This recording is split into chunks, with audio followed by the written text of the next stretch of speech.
L'eliporto di San Leone si trasforma in capitale della bicicletta. Sono 3 giornate all'insegna di sport e divertimento. Taglio del nastro con un personaggio d'eccezione.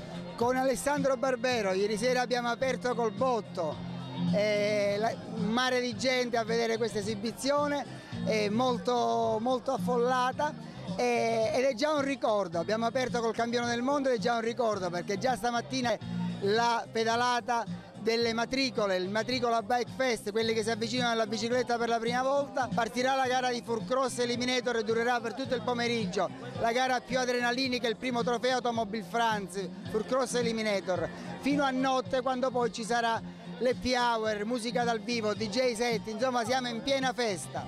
Per la giornata conclusiva l'appuntamento? Per la giornata conclusiva l'appuntamento è domattina, domenica, alle 9 partirà la pedalata della Concordia. Abbiamo scelto un percorso suggestivo per regalare alle centinaia di persone, di biker intervenute a questa manifestazione la migliore cartolina di Agrigento. Grazie al Parco Valle dei Templi abbiamo potuto effettuare un percorso che accarezza quasi i templi, quindi sarà una cosa meravigliosa. Bike Fest non è solo sport ma anche divertimento. Lei è il direttore artistico, qual è l'appuntamento di questa sera? A che ora si inizia? Allora, questa sera inizieremo alle 19 con l'aperitivo qui al Village, appunto, e sarà un aperitivo molto ricco e naturalmente pieno di sorprese.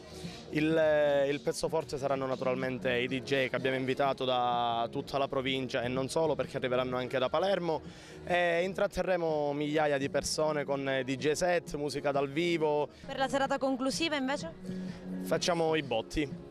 In quel caso, no, quelle sono delle sorprese che noi abbiamo già definito, però riveleremo piano piano, diciamo.